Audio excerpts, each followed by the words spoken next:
আমার দুষ্টু মিষ্টি ভালোবাসার বন্ধুরা কেমন আছো সবাই? আশা করি অনেক অনেক ভালো আছো। আমি তোমাদের নীলু আপু চলে এসেছি নতুন গল্প নিয়ে। আজকের গল্পটি শুনলে তোমাদের দাঁড়িয়ে যাবে, তাই গল্পটি শোনার আগে অবশ্যই হেডফোন ব্যবহার করো। আমি সুমন। আপনাদের আমার একটা কাহিনী বলতে চাই। বর্তমানে আমার বয়স 40, কিন্তু এই ঘটনা আমার বিয়ের আগের। তখন আমার বয়স 25 হবে। তখন আমি একটা কোম্পানিতে মেডিকেল রিপ্রেজেন্টেটিভ হিসাবে কাজ করতাম। আমার পোস্টিং ছিল বগুড়া সদরে, কিন্তু আমাকে সপ্তাহে 5 দিন থাকতে হতো পাবনা জেলার বেড়া শহরে। অর্থাৎ মঙ্গলবার থেকে শনিবার বেড়া থাকতাম, রবিবার সকালে এসে বগুড়া সদরে হেড অফিসে রিপোর্ট করতাম। বেড়াতে আমার এক বস ছিল, নাম হেলালি, তার সাথে আমার কাজ করতে হতো। কোম্পানির পক্ষ থেকে আমাকে হোটেলে থাকা খাওয়ার বিল দিত, কিন্তু আমার বস আমাকে খুব পছন্দ করত।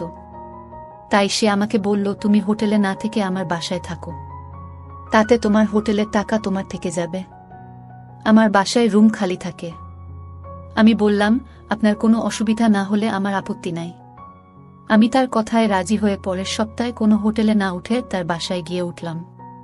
তার বাসা 3 রুমের, একটা বেডরুম, ড্রয়িং রুম আর গেস্ট রুম। আমাকে গেস্ট রুম দেওয়া হল থাকার জন্য।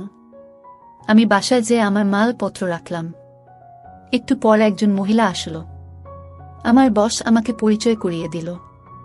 তার স্ত্রীর সাথে, তার নাম মণি। আমি তাকে মণি ভাবি বলে ডাকলাম। আমি তাকে হাসি মুখে সালাম দিলাম, সেও হাসি মুখে উত্তর দিল। তার বয়স মনে হলো 30 হবে, আর 5 ফুট 5 ইঞ্চি লম্বা হবে। তার গায়ের রং সুন্দর, একদম ঝাক্কাস মহিলা। পরিচয় পর্বের পর আমি বাথরুমে গিয়ে ফ্রেশ হয়ে একটা বারমুডা পরে ড্রয়িং রুমে এসে বসলাম। এরপর আমি মণি ভাবিকে দেখলাম। মণি ভাবিকে প্রথম দেখেই আমি ফিল করছিলাম। আমি ড্রয়িং রুমে বসে নর্মাল হবার চেষ্টা করলাম, যাতে আমার মনের কথা ভাবি বুঝতে না পারে। কিন্তু আমার মনে হচ্ছে ভাবি আমার চেহারা দেখে কিছু আন্দাজ করতে পারছে যে আমি তার দিকে কামনার দৃষ্টিতে দেখছি। যাই হোক, সবকিছু সুন্দরভাবে গেল এবং আমরা রাত 9:30টার দিকে রাতের খাবার খেলাম একসাথে।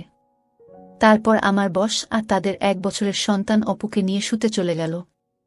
আমি ড্রয়িং রুমে বসে টিভিতে একটা ক্রিকেট ম্যাচ দেখছিলাম আর মণি ভাবির কথা ভাবছিলাম। যখন আমি প্রথম মণি ভাবিকে দেখি, আমি তার খোলা হাত ছাড়া আর কিছু দেখতে পারি নাই, কেননা সে তার শাড়ি দিয়ে ভালোভাবে ঢেকে রেখেছিল। কিন্তু আমি তাকে দেখে বুঝেছি তার, আর ভাবতে লাগলাম কিভাবে মণি ভাবির দেখা যেতে পারে। রাত প্রায় 11:30টার দিকে মণি ভাবি রুম থেকে বের হয়ে এল। আমাকে তখনও টিভি দেখতে দেখে বলল, কি ব্যাপার, তুমি এখনো ঘুমাও নাই? আমি বললাম, ভাবি ম্যাচটা শেষ হলেই ঘুমিয়ে পড়ব। ভাবিও বসে ম্যাচ দেখতে লাগল। আমি এখন আর ম্যাচের দিকে মন দিতে পারছিলাম না। আমি ভাবির দিকে তাকাতেই তার বাঁ দিকের উপর দিয়ে আমার চোখে পড়ল। তার শাড়ির আঁচল একটু সরে যাওয়াতে আমি ভালোভাবে দেখতে পাচ্ছিলাম। আমার মনে হলো ভাবির গুলো অনেক বড় বড় আর গোল গোল। ভাবির দেখে আমার ভিতর আমার শক্ত হতে শুরু করল। আসলে যে শক্ত হয়েছে তা বুঝতে পারল না। এমনকি ভাবি যখন আমার দিকে তাকালো, আমি টিভি দেখতে লাগলাম।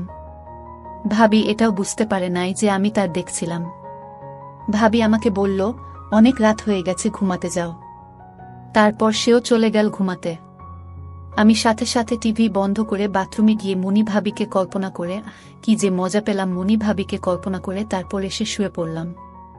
পরের দিন যখন আমার ঘুম ভাঙল, দেখি সকাল 9টা বাজে। মণি ভাবি বলল, তোমার বস একটা জরুরি কাজে চলে গেছে, দুপুরে এসে লাঞ্চ করবে। এরপর ভাবি আমাকে নাস্তা দিল। ভাবি আমাকে বলল, তোমার কি একা একা লাগছে তোমার বস না থাকায়? আমি হেসে বললাম, ভাবি তুমি থাকতে কেন একা একা লাগবে? ভাবি লজ্জায় লাল হয়ে হেসে উঠল। নাস্তা শেষ করে আমি আমার প্লেট ধুতে লাগলাম। ভাবি এসে পানির কল বন্ধ করে বলল, তুমি এখানের অতিথি, তুমি কেন এসব করছো? আমি বললাম, ভাবি এটা আমার কাজ, আমি সবসময় আমার থালা বাসন নিজে পরিষ্কার করি। ভাবি বলল, তোমার বাসায় তুমি যা কিছু কর তাতে আমার বলার কিছু নেই, কিন্তু আমার এখানে তুমি অতিথি, এখানে এসব করবে না। যাও বসে বসে টিভি দেখো। আমি বললাম, ভাবি আমি এখানে তোমার সাথে থাকলে কি কোনো অসুবিধা আছে? টিভি দেখার চেয়ে তোমার সাথে থাকতে বেশি ভালো লাগছে। ভাবি আমার দিকে কেমন করে যেন দেখল, তারপর বলল, তোমার বস এটা পছন্দ করে না যে যখন আমি কিচেনে থাকি আর অন্য কোনো পুরুষ আমার সামনে থাকুক। তার কথায় বুঝলাম আমি থাকলে তার কোনো আপত্তি নাই যদি বস জানতে না পারে। আমি বললাম, ভাবি তুমি কোনো চিন্তা করো না, বস আসার আগে আমি ড্রয়িং রুমে চলে যাব। বস জানতে পারবে না আমি তোমার সাথে কিচেনে ছিলাম। আমি আশা করব এতে তোমার কোনো আপত্তি নেই। ভাবি হাসতে লাগল আর তার কাজ করতে লাগল। এরপর ভাবি আমাকে কিছু সবজি দিল কাটার জন্য। আমি সবজি কাটতে কাটতে ভাবিকে অনেক যোগ বললাম। ভাবি শুনে হাসতে লাগল। আমি ভাবির দেখছিলাম আর চোখে, কেননা ভাবি বসে বসে কাজ করছিল, এতে তার আঁচল সরে গিয়েছিল আর নিচের থেকেও কিছুটা উপরে উঠানো ছিল। আমি ভাবির পায়ের অনেকটা অংশ দেখতে পাচ্ছিলাম। তার গায়ের রং যেমন সুন্দর তেমনি অনেক মসৃণ মনে হল। আমি তার দিকে দেখতে দেখতে আমার শক্ত হয়ে গেল, কিন্তু আমার পোশাকের কারণে ভাবির নজরে পড়ল না। আমার ইচ্ছা করছিল মনি ভাবিকে ধরে, তার ভাবি আমাকে বলল, এখন চলে যাও, তোমার বস আসার প্রায় সময় হয়ে গেছে, আর আমার সাথে সাহায্য করার জন্য ধন্যবাদ। আমি জানি না সময় কিভাবে কেটে গেল। আমি হেসে ভাবিকে বললাম, এটা আমার আনন্দময় সময় যে আমি আপনার সাথে সময় কাটালাম। মনে মনে বললাম, আমার ছোট কর্তার সাথে একবার সময় কাটালে সব সময় তার সাথে থাকতে চাইতে। আমি কিচেন থেকে উঠে বাথরুমে গিয়ে ঠান্ডা করে ড্রয়িং রুমে বসে টিভি দেখতে লাগলাম। দুপুর 1টার সময় বস চলে আসল। বস বলল, আসলে সকালে একটা জরুরি কল পেয়ে তোমাকে না বলেই চলে যেতে হয়েছিল। তোমার কোনো অসুবিধা হয় নাই তো? আমি বললাম, না বস, আমি বসে বসে টিভি দেখছিলাম। এরপর সে বলল, আমাকে বস বা স্যার বলতে হবে না, আমাকে হেলালি ভাই বলে ডাকবে।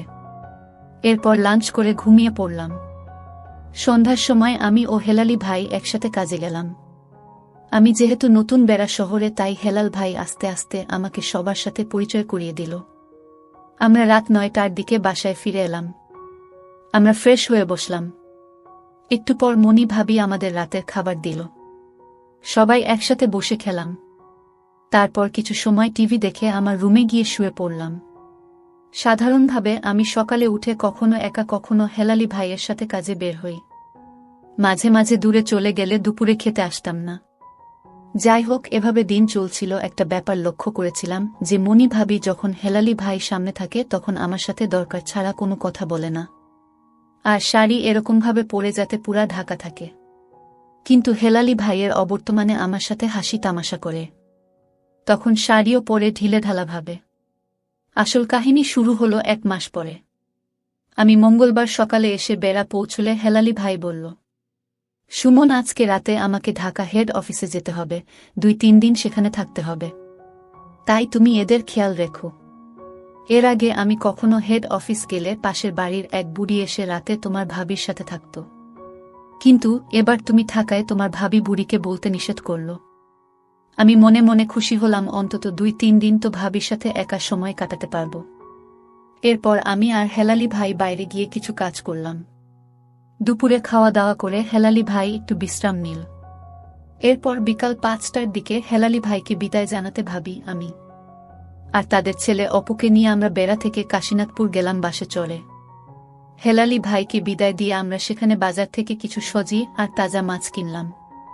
বাজার শেষ করতে করতে প্রায় সন্ধ্যা 7টা বেজে গেল। আমরা বাস স্টেশনে এসে দেখলাম শেষ লোকাল বাস অপেক্ষা করছে। বাসে অনেক ভিড় আর এই বাস ছাড়া যাওয়ার কোনো বিকল্প নাই, তাই বাধ্য হয়ে ভিড় ঠেলে বাসে উঠতে হলো।